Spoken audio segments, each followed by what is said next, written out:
My fiancée ghosted me to vacation with her ex while demanding no contact. I honored her rules, and what happened next shut everything down. Subscribe so you don't miss what's next. Before the betrayal, Amanda and I were deep in wedding plans, venue tours, registry lists, espresso machine debates. She laughed when I suggested eloping. I mistook her distance for nerves. That Friday, she skipped our meeting with the florist. No text, no call. I drove to her apartment. Her car was gone. The doorman said, "She left hours ago with a man."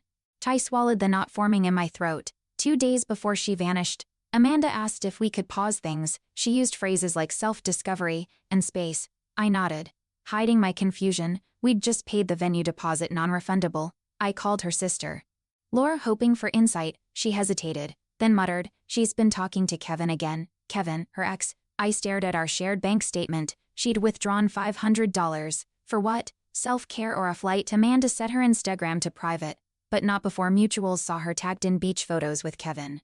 I didn't react publicly. Instead, I changed the locks, quietly removed her name from the utilities. I called the caterer to cancel non-refundable deposit again. I inventoried everything we'd bought: espresso machine, linens, decorations. I wasn't lashing out.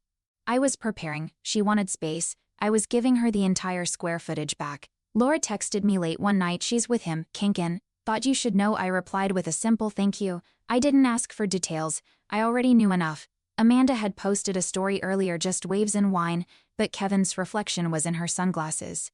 I screenshoted everything. My lawyer had advised document everything. Emotionally, I was a crater.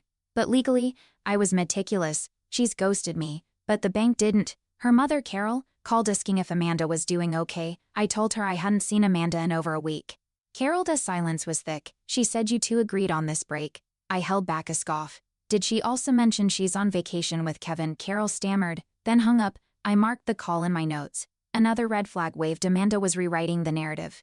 I wasn't playing along. I visited our venue alone to formally cancel. The planner looked confused, but Amanda called, said you were sick and rescheduling. I clenched my jaw. She was trying to keep appearances alive. I requested a copy of the cancellation form and kept the email thread. No refund, but at least documentation. I walked the empty ballroom alone, imagining what could have been. A sharp ache hit me. But this wasn't heartbreak, it was insult. A mutual friend DM'd me, "Thought you two were on a break." Attached was a Reddit thread, "Our relationships," detailing a messy fiancé who couldn't respect boundaries. The user, Amanda's burner. She painted me as controlling, obsessive, and emotionally unstable. My hands trembled. That espresso machine, she'd posted about it, mocking my obsession with brewed perfection. I screenshoted every comment. This wasn't just betrayal. It was character assassination, and it wasn't staying anonymous for long. Amanda's sister Laura reached out again, conflicted. She told Mom you changed the locks out of spite. She whispered. I replied. She left for 2 weeks with Kevin. Laura sighed. She said, "You're spiraling." That word spiraling stuck. Amanda was painting herself as the calm one, the victim, the rational escapee from my supposed instability. It was brilliant manipulation, cold, calculated, but I wasn't unraveling, I was documenting. Her lies were stacking like debt. Kevin tagged Amanda in a deleted TikTok, a couple's challenge. I found a reupload. Her laugh was unmistakable. They toasted with margaritas. Caption, "Second chances." I didn't comment, didn't share it, just saved it. I sent it to my lawyer. Subject line, Exhibit C. My apartment grew quieter each night. I stopped waiting for her keys to rattle. The espresso machine still worked perfectly. That constant hum, it felt like loyalty. Unlike her, I visited Amanda's job just to drop off a document she needed for taxes. Her coworker blinked. "She's still out of vacation." That word hit like a slap. She hadn't even bothered with a lie, just vanished, as if our engagement was a paused YouTube video. I left the envelope and walked out. On the street, I saw Kevin's car parked nearby, same dented bumper.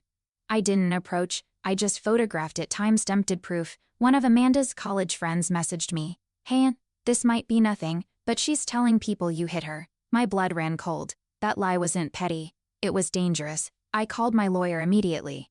We drafted a cease and desist for defamation. I sent it to Amanda's last known email. No response, just read receipts. My hands didn't shake this time. I was past rage. I was strategy now. She'd crossed a line. I received a certified letter, Amanda's formal request for financial compensation.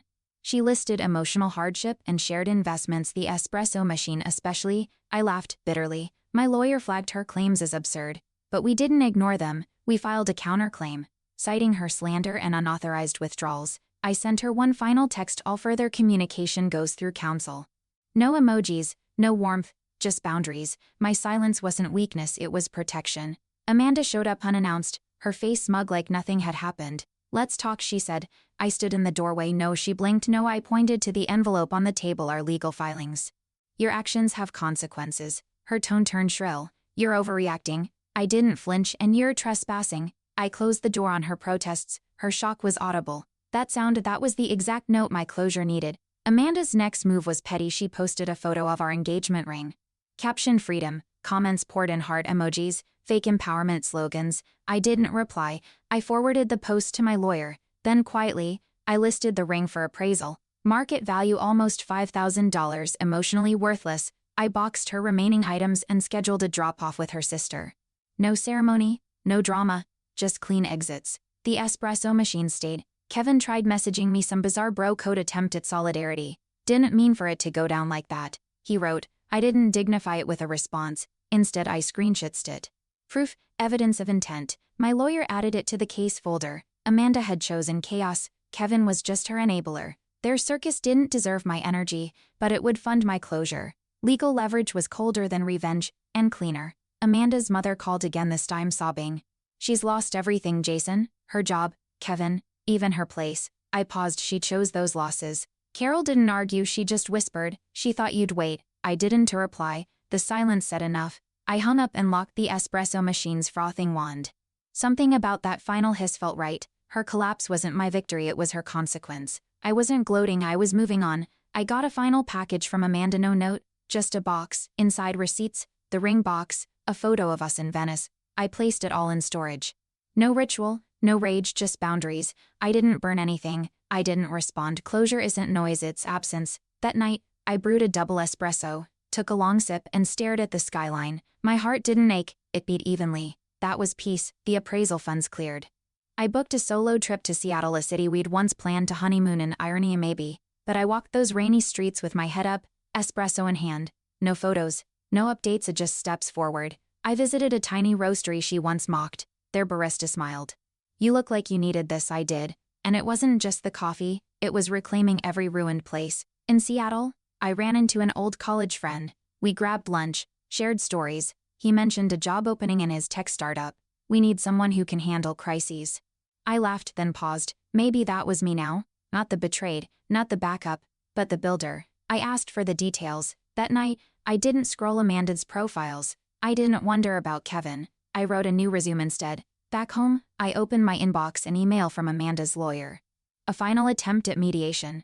I declined politely, illegally. I didn't need a settlement.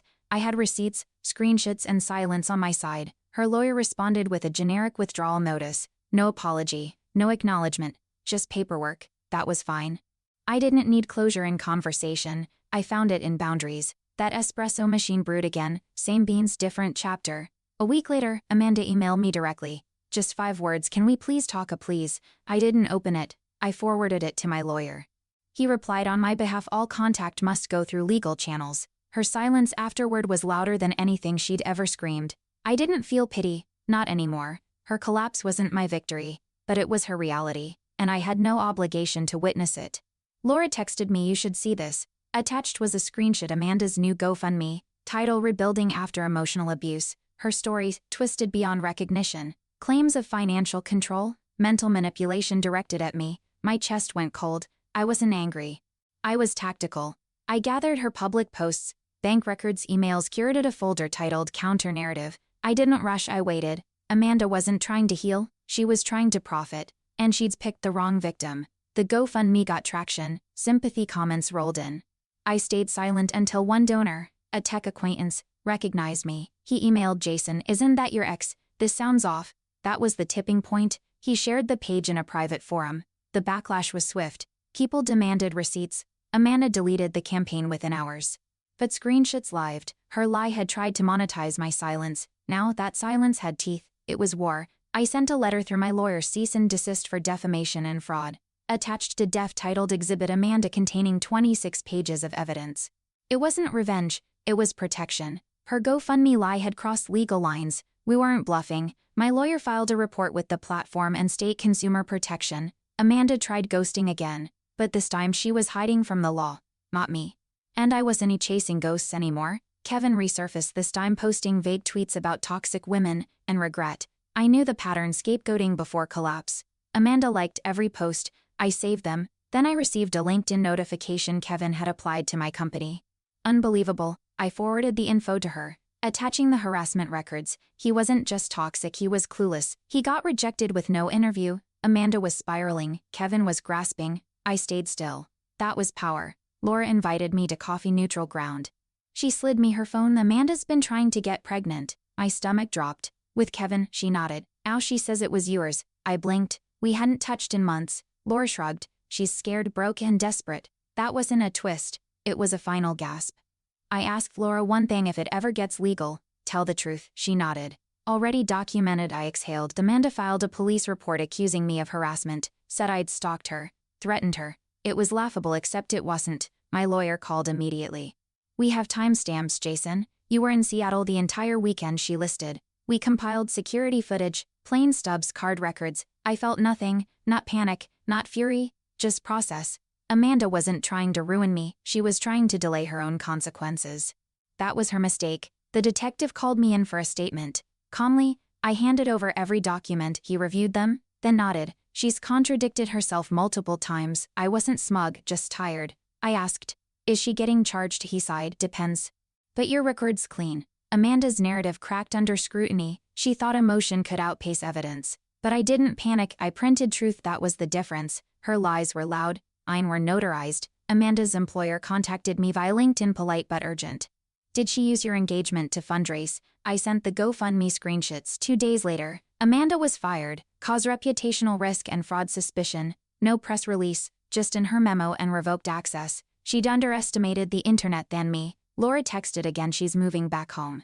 Mom won't even look at her. I didn't gloat.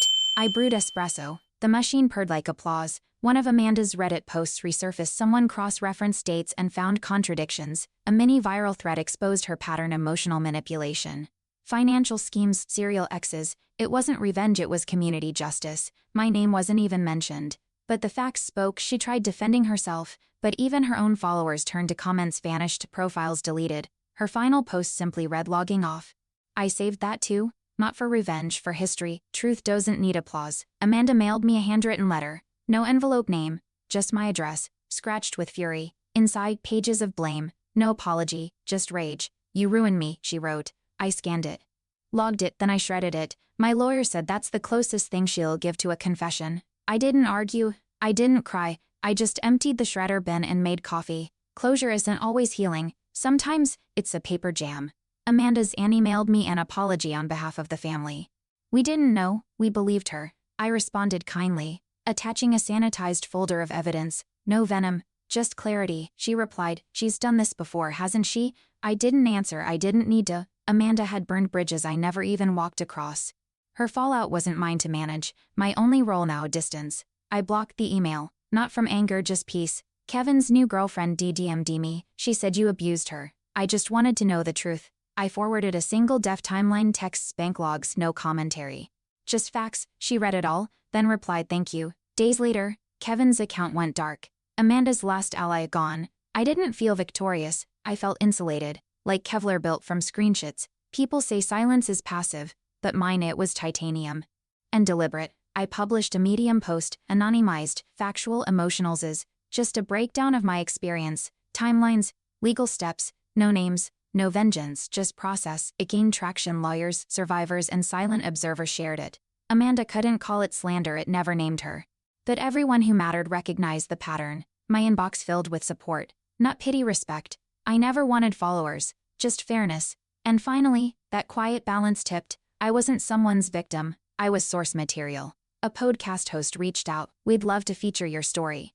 I declined, not for pride, for peace. I didn't need my voice packaged. I'd already told the truth, but I thanked them. They understood. I wasn't hiding, I was healing on my terms. Amanda had sought attention. I'd sought justice. Only one of us got it, not loudly. Not with confetti, just with records, court logs, and the quiet churn of espresso. Amanda reactivated her Instagram briefly. A single post, a blurry photo of a coffee shop, captioned missing normal. Comments were disabled. I recognized the cafe, it was near my old office. I said nothing, Did nothing, just watched the likes stall under 20. Then the post vanished. Maybe she hoped I'd see it, maybe she didn't care. Either way, I wasn't haunted. My cafe playlist played on and my espresso machine hissed. Indifferent. Months later, a mutual friend mentioned Amanda was working retail, back in her hometown. She looks tired, he said. I nodded. I didn't ask for more. Her downfall didn't bring me joy, it brought closure. Natural consequences have no soundtrack, just ripples. I walked home that evening, past the jewelry store we once browsed. Didn't pause, didn't flinch. I had no ring to buy, just beans to grind, and peace to keep. Amanda sent one final email. No subject, just one sentence. Do you ever miss me? I didn't answer. I archived it. That was my reply. Not anger, not indulgence, just absence. Because no, I didn't miss the manipulation, the lies, the erasure of my reality. I missed the person I thought she was, but she never existed. The fantasy burned away. What remained was silence, and I wore that silence like armor. Laura got married. She sent me an invite just as a gesture. I declined, respectfully. I wasn't avoiding her, just the memories. But I mailed a gift, a Breville milk frother, and a handwritten note. May your mornings be quiet and kind, she replied with a photo, grinning. Coffee in hand, no words needed. We'd survived different fires. But she knew the language of resilience. And I finally tasted espresso without memory in it. A year to the day since Amanda's break call, I booked a table at our old favorite brunch spot, alone. No nostalgia, just ritual. The waitress asked if I wanted the usual. I smiled. Not anymore. I tried something new. It tasted unfamiliar, sharp, honest. On the walk home, I passed our old florist. The window display had changed, so had I. I wasn't the man she left. I was the man she freed. I bumped into Amanda's old coworker outside a bookstore. She froze, then offered a weak smile. She really messed up, huh? I didn't respond. Just nodded. She talks about you like you vanished, she added. I shrugged. I did it from her story. That ended the conversation. I walked away with a book in hand, something about rebuilding. No metaphor, just a manual. Because recovery wasn't poetic, it was deliberate. And I was fluent now. A friend from Amanda's college years sent a long DDM. She did this to Chris too. Same lies, same tactics. Attached were screenshots, journal entries, even an audio clip. Different names, same script. I reply, thank you, I believe you. He responded, that means more than you know. Solidarity isn't loud. It's quiet alignment. I archived everything. Not to strike back, to hold truth steady. Amanda's history wasn't unique, but our response could be. My lawyer called calm but sharp. She attempted to retract the police report. I didn't ask why. I knew consequences were catching up. Retractions don't erase damage, but they clarify intent. We filed an amendment with the court, citing her change. It didn't mean forgiveness, it meant record. Amanda's weaponized victimhood was dissolving, and my file, it was airtight. We weren't chasing her anymore. We were just documenting her flight.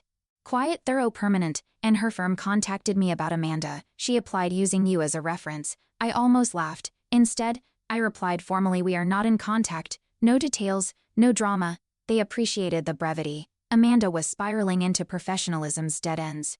I didn't celebrate. I annotated, another data point, another attempt to rewrite the past. But resumes don't lie. If the timeline's real, and hers is full of gaps she could never explain. My therapist asked me, would you go back and change anything? I thought for a moment. Then said no, I needed it to end that way. She nodded. No pen click, no probing, just silence. I'd spent months untangling Amanda's gaslight knots. Now my clarity wasn't angry, it was clean. I didn't chase apologies. I built peace. Some people process in journals. I used subpoenas and screenshots. And finally, I didn't flinch when saying her name. Amanda's old blog resurfaced, entries from years ago. Laura sent them. You might want closure. I read a few. Same voice, same patterns. She'd always crafted narratives of victimhood. I wasn't the first, just the last who stayed quiet. I didn't print them, didn't archive. I deleted the folder. Closure wasn't in reading her words, it was in refusing to be defined by them. I wasn't her villain, I was my own advocate. Amanda sent a box, no return address. Inside our Venice photo, a necklace I gifted her, and a note, sorry, no elaboration, no context. I held the necklace for a second, then I dropped it into the donation bin. Some apologies aren't invitations, they're closures. I didn't need explanations. Her silence now served me better than her words ever did.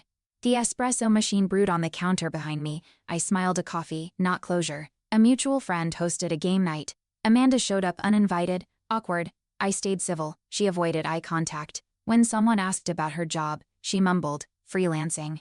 No one asked more. The air stiffened. I excused myself after an hour outside. The host texted, didn't know she's come. You handled it perfectly. I replied. I don't fight ghosts. That night, I fell asleep without spiraling. Progress wasn't loud, it was leaving early. Peacefully, Amanda's last attempt came via voicemail. Her voice trembled. You won. I hope you're happy. I didn't save it. Didn't analyze tone. I just hit delete. Victory wasn't my goal, freedom was. Her scoreboard meant nothing now. I wasn't playing, I wasn't even in the arena. I brewed a cappuccino and opened a book about minimalism. Her chaos used to fill rooms. Now, it didn't even occupy a voicemail slot. I exhaled. That was release. A year-end audit of my life, bank account balanced, mind clear, inbox quiet. I archived the Amanda folder not out of anger, but order it joined other past chapters. College, first job, early heartbreaks, not a race, just closed. I brewed a macchiato and watched the steam rise. She had tried to haunt, manipulate, rewrite, but I stayed factual, grounded. The espresso machine clicked off. That sound was my punctuation. This story didn't need an epilogue. My new apartment had no remnants, no shared dishes, no half-claimed closets, just space mine fully. I set up the espresso machine last, centered, ritualized, friends visited, noticed the calm. You seem lighter, I nodded. Amanda had taken time, energy, trust, but she didn't get to keep it. I reclaimed each piece with every small action. Closure wasn't a grand finale. It was Sunday mornings, quiet kitchens, and coffee without caution. That was enough. I met someone new, slow, honest, curious. She didn't ask about Amanda. I didn't volunteer. We talked coffee, books, future trips. No past ghosts, just shared plans. I didn't compare. I didn't scan for red flags. I just listened, trusted my own instincts. We laughed real. Uncalculated. That night, I cleaned 2 mugs instead of 1. No metaphor, just dishes. Love doesn't fix you, but it reminds you weren't broken, just buried, and now unearthed. The last time Amanda appeared was digital. A friend forwarded her new profile, married. A baby on the way, no captions about growth, just photos. I felt nothing, not bitterness, not curiosity, just blank space. I muted the account, not out of spite, out of preference. Some things don't belong on your radar. Her life moved on, so did mine. But only one of us had rebuilt from truth. An espresso, always espresso. I stood in the new apartment, espresso in hand, realizing I hadn't thought about Amanda in days, not avoidance, just freedom. The ring box was gone, her gifts donated, her name erased from my lease. What remained? My rhythm, my breath. My space. Healing wasn't loud, it was the absence of ache. That morning, I pressed play on my cafe playlist and brewed my usual. No bitterness, just warmth, just me. Finally, just me. I deleted the final folder labeled Amanda legal. No rage, just clarity. I didn't need records anymore. I had resolve. Letting go wasn't about forgetting. It was choosing not to carry the weight. I kept one thing, a coffee receipt from the morning after I ended it. I framed it not for nostalgia, but as proof of courage, of decision. My friends laughed, then nodded. It wasn't bitterness, it was branding. That cup tasted like peace. I revisited our old wedding venue just for a walk. Staff didn't recognize me. Good. The hall looked smaller now, less magical. I wasn't sad. I was certain. That future wasn't stolen, it was a draft I chose not to publish. I paused by the entrance, snapped a photo, sent it to no one, just kept it. A reminder, not all plans deserve completion. Some serve better as proof that I can choose again. I hosted brunch for friends. No toasts, no speeches, just music, pancakes, espresso. Someone asked, how'd you get through it? I smiled. Not with pride but with peace, boundaries, lawyers, good coffee, laughter followed. I didn't explain further. The details didn't matter anymore, only the recovery did. Healing isn't an announcement, it's a menu without compromise. That morning, no one mentioned Amanda, and for the first time, I didn't wait for her shadow. I walked by a bridal shop. No tension, just reflection. Once, I imagined Amanda in that window. Now I pictured no one. That wasn't sadness, it was selfhood. My therapist once said, closure isn't something they give you, it's something you finish yourself. She was right. I didn't need Amanda's apology. I needed my own permission to move on, to feel joy again. And I gave it. That day, I brewed a latte with pride. Amanda was quietly banned from several local meetups after harassment complaints surfaced, none from me. Word travels, actions echo. I didn't cheer, I just noted it. My story had been quiet power, hers, a crumbling disguise. Laura confirmed it over text. People finally see it, I replied. I don't need them to. Justice isn't always public, sometimes it's living without fear. The espresso machine hummed that morning. She was losing her platforms. I'd found my grounding. Kevin, Amanda's ex-ally, moved states, left no digital trace. I heard through mutuals he changed his name. That didn't surprise me. Chaos catches up meanwhile. I updated my resume, changed nothing about my identity. I didn't hide, I didn't rebrand. I just lived steady, clean, direct. Amanda played the victim in every story. I didn't play anything, I just documented, and in the end, the one with records always wins. Truth doesn't trend, but it holds. My new partner, Elena, never asked about Amanda. She respected silences. One night, I told her the whole story, no drama, just facts. She listened, then made me tea, no pity, just presence. Later she cleaned the espresso machine without asking. That tiny gesture said everything. You're safe now. Healing wasn't a speech, it was a partner wiping counters beside you. Amanda had erased trust, Elena helped restore it. Not by fixing me, by respecting the rebuild. I donated the last of our wedding supplies, unused candles, ribbons, custom napkins. The volunteer didn't ask why, she just smiled. These will make someone's day. I nodded. That was the point. The remnants didn't carry pain anymore. They were just items, ready to serve joy elsewhere. Amanda had built false futures. I was finally building present peace. The box felt lighter leaving my hands. I didn't look back. Some goodbyes don't need eyes, just release. On the 1-year mark, I brewed espresso at dawn. Same machine, same beans, different man. I raised my cup not in bitterness, but in recognition of all I'd survived, of what I'd reclaimed. Amanda's story no longer held my name. That's the real ending, not her apology, not her downfall, but my peace, a life undisturbed, a kitchen unshared, a future unwritten. I sipped slowly, deliberately. Because healing isn't fast, it's brewed, and finally, served. Thanks for watching. Hit subscribe to check out more stories on my channel.